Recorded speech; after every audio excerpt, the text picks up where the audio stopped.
hal ini kepada penyuluh hukum media kita yang terhormat Bapak Safril Nur Halimi untuk menjelaskan kepada kita semua para peserta Zoom. Terima kasih, Pak. Baik, terima kasih Ibu Moderator, Ibu Kartika. Assalamualaikum warahmatullahi wabarakatuh. Selamat pagi waktu Jakarta. Salam sejahtera buat kita semua. Eh, yang saya hormati para peserta Zoom webinar SEIA yang keempat. Yang saya hormati juga Bapak Edi selaku narasumber dari Desa Mansalong, Nunukan, Kalimantan Utara. eh ini pertama kali saya menjadi narsum di acara SEIA. Alhamdulillah kita bisa berkumpul di sini untuk sama-sama berbagi pengetahuan dan pemahaman terkait KUHP yang baru yang Januari depan itu sudah mulai diterapkan. Apakah KUHP yang baru ini efektif atau tidak, atau banyak kendala atau tidak, itu nanti kita lihat pada saat penerapannya. Karena saat ini kan memang belum diterapkan ya. Eh, Baik, eh, kita sudah memiliki KUHP, hukum acara pidana. Itu pun hasil jeripayah peacemaker bangsa Indonesia terkait hukum acara pidana. Namun pada saat itu kita belum punya KUHP yang baru. Hasil produk kita masih menggunakan produk-produk kolonial Belanda.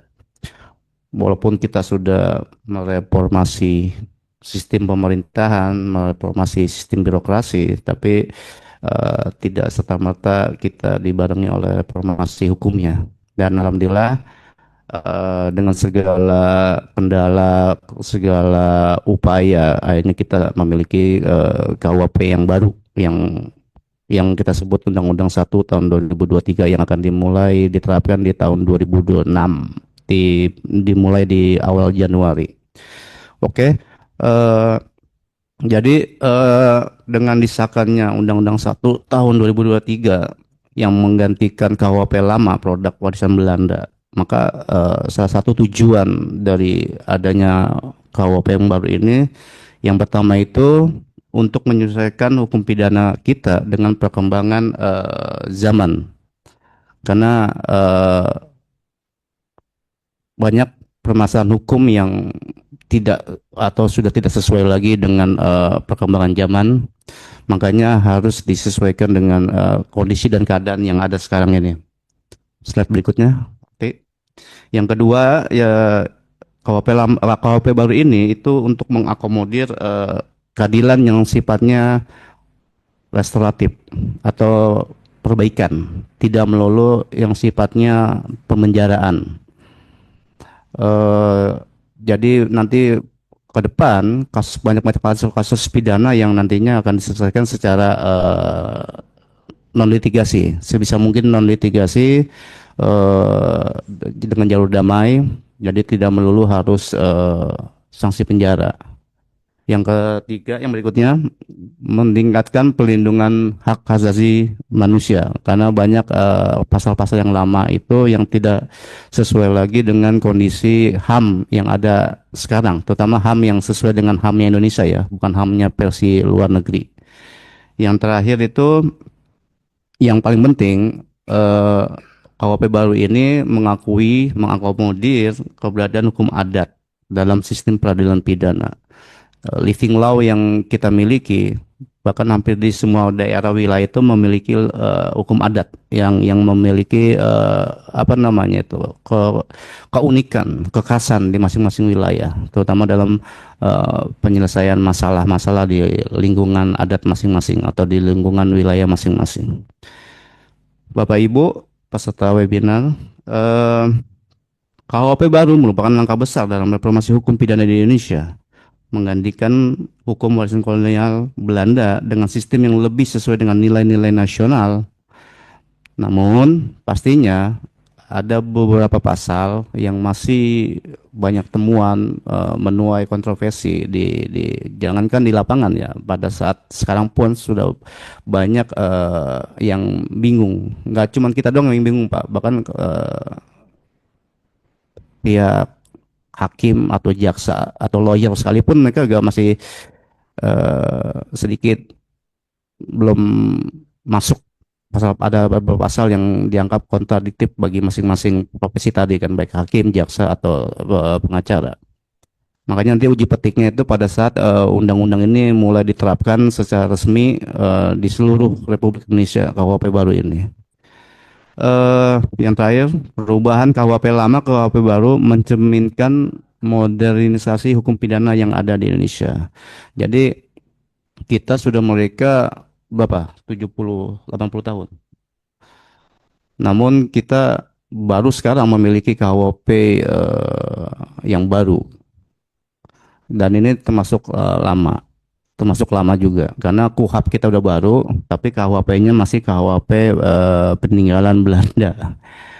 Nanti mungkin insya Allah ke depannya mungkin BW kita, KUHP perdata kita mungkin berubah gitu loh.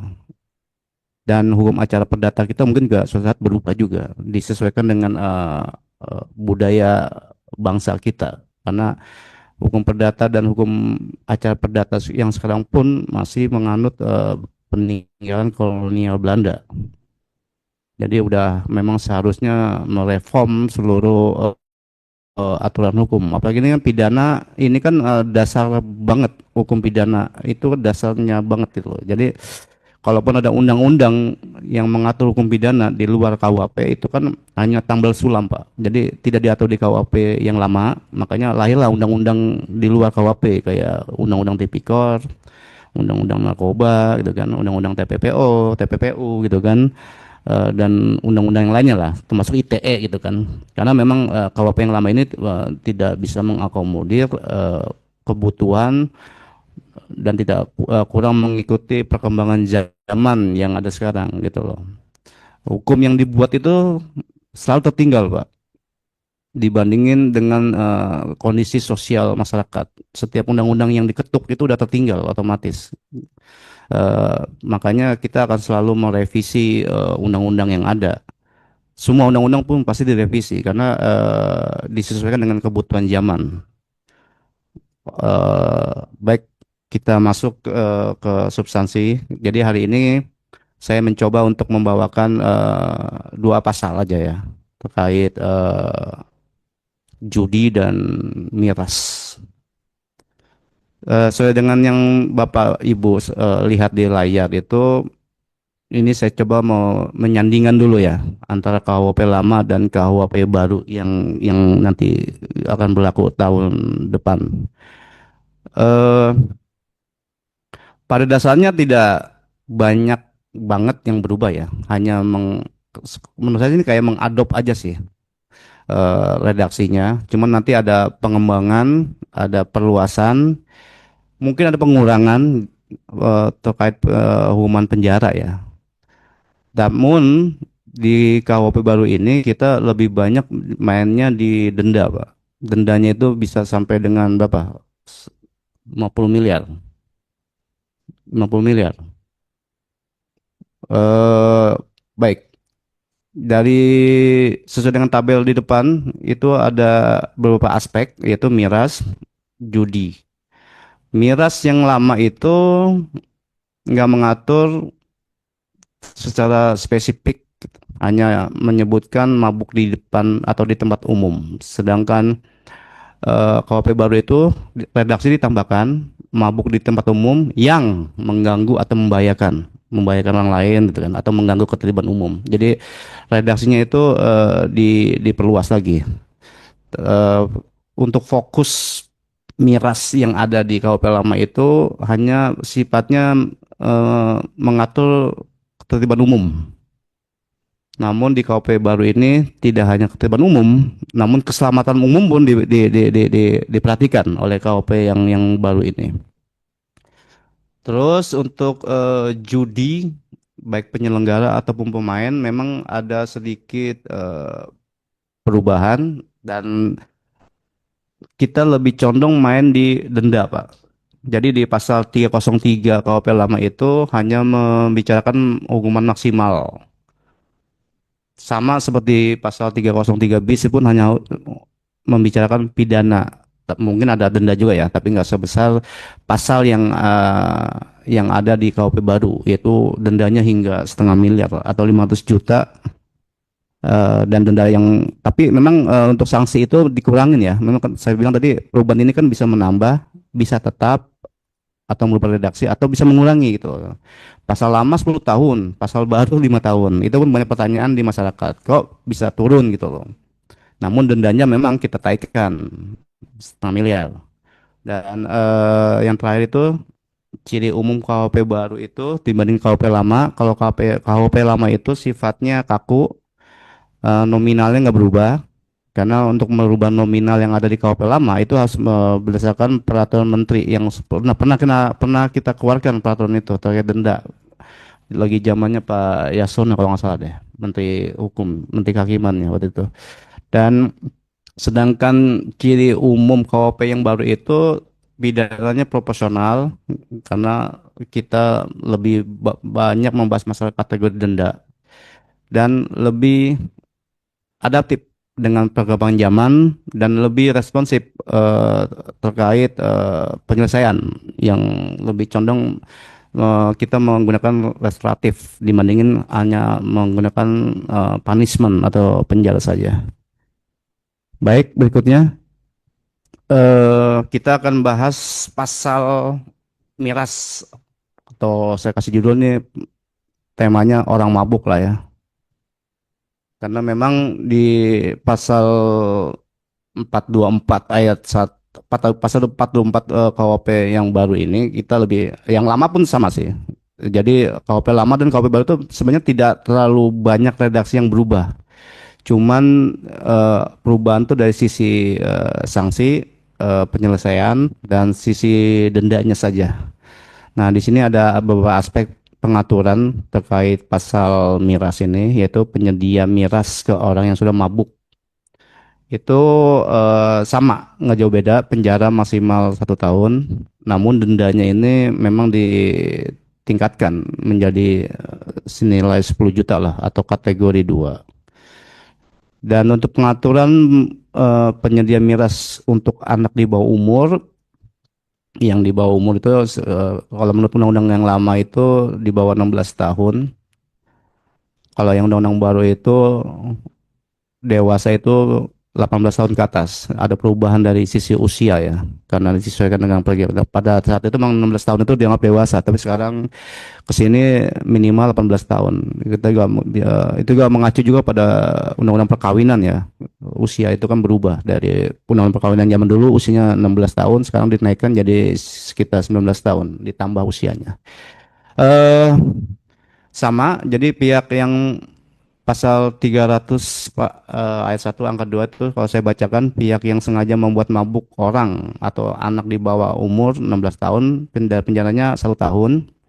Sedangkan di KUHP yang baru itu penjaranya 2 tahun dan dendanya maksimal itu sekitar 10 juta, kategori 2. Nah, ini untuk orang yang menyediakan atau membuat anak di bawah umur tuh mabuk. Karena kita memang condongnya untuk melindungi anak-anak ya, untuk terutama terkait miras. Dan untuk penjual pun itu hanya kurungan ya. Kalau kita lihat di depan itu ya KUHP lama 3 minggu. Yang berikutnya, aspek pengaturan terkait kekerasan atau ancaman kekerasan memaksa orang lain mengkonsumsi miras atau bahan-bahan yang memabukkan.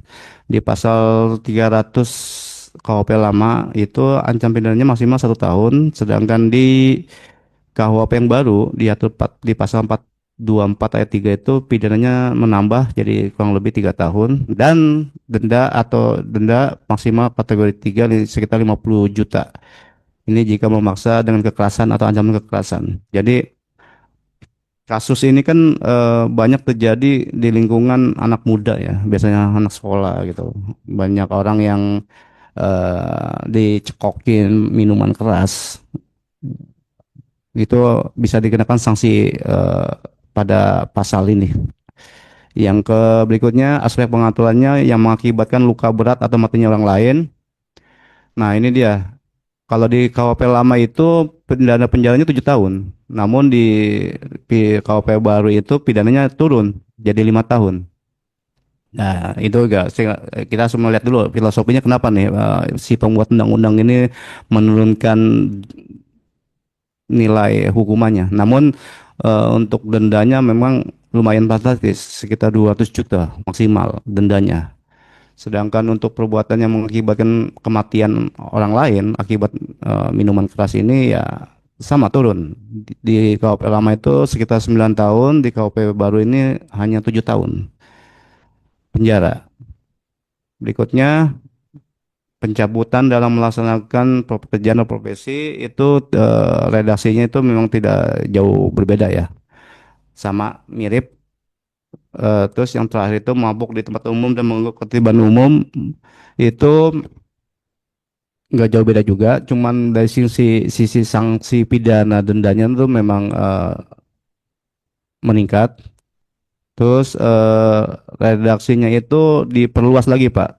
Jadi kalau di KUP baru ini di pasal 316 ayat 1, setiap orang yang mabuk di tempat umum membuat keonaran dan mengancam keselamatan. Jadi ditambah redaksinya. Jadi nggak hanya mabuk tempat umum juga, tapi yang membuat keonaran dan mengancam keselamatan itu dapat pidana maksimal kali 2, 10 juta.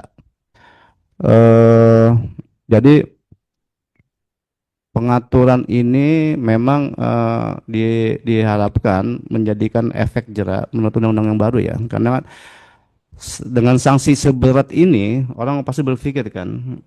Jadi zaman sekarang tuh tidak bisa lagi yang istilahnya pasang badan aja gitu kan. Tapi negara pun bisa mengenakan denda yang dendanya itu membuat orang harus membayar mahal gitu kan kalau kita ngomongin ke denda. Jadi kita lebih banyak denda dibandingin sanksi punishment gitu kan. Oke, sementara itu dulu untuk miras. Berikutnya, oke, pasal judi. Oke, untuk judi pun ini redaksinya itu tidak terlalu banyak yang berubah. Dalam artian nggak jauh beda. Di pasal 0303 itu penjara 10 tahun. Barang siapa tanpa izin mengadakan memberi kesempatan main judi sebagai mata pencarian di depan umum mungkin ya, saya lupa itu. Dia hanya pidana penjara maksimal 10 tahun.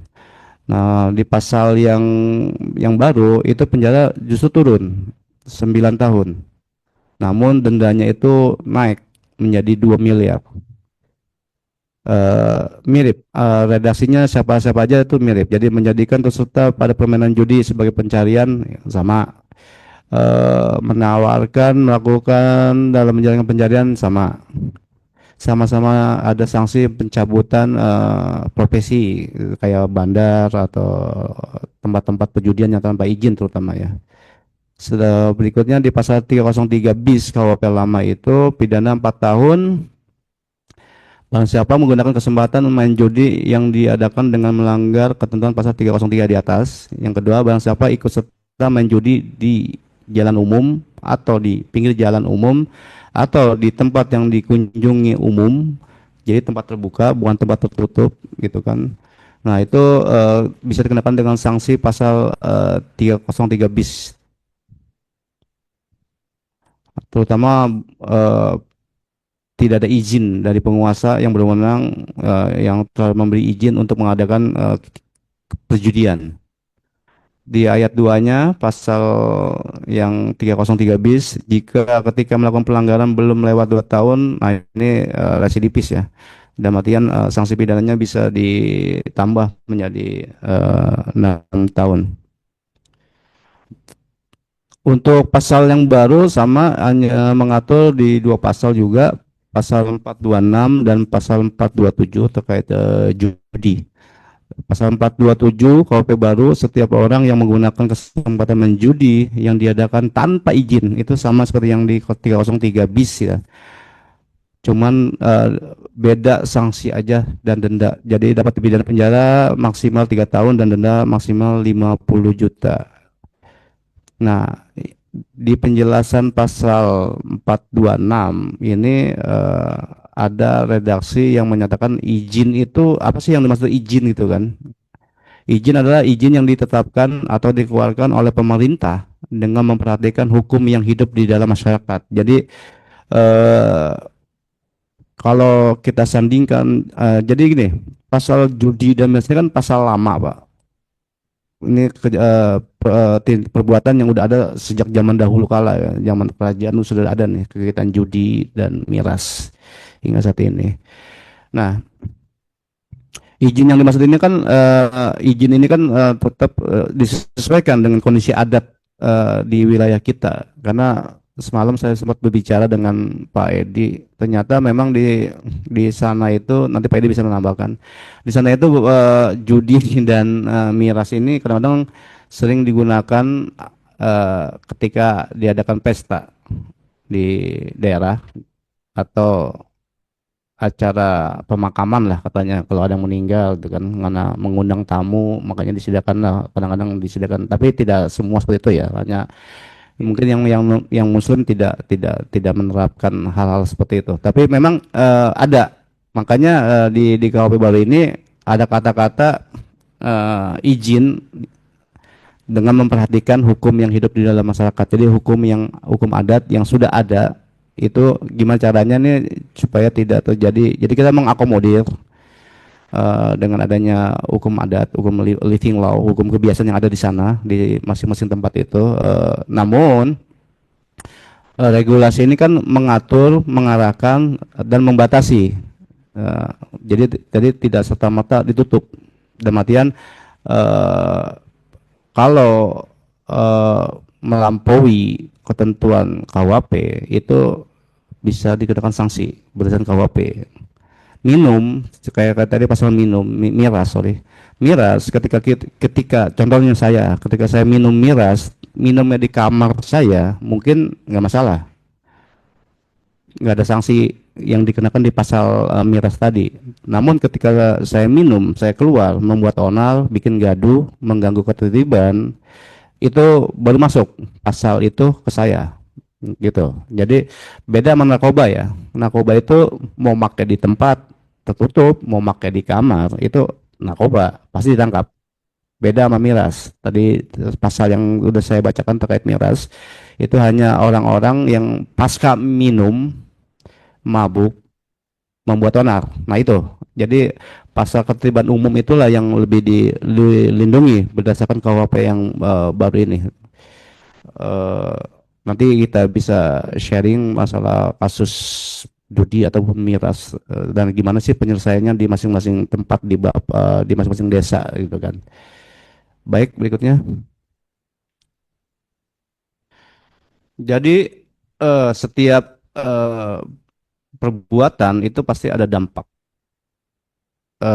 Banyak dampak-dampak yang diakibatkan oleh tindak-tindakan yang dianggap melanggar hukum.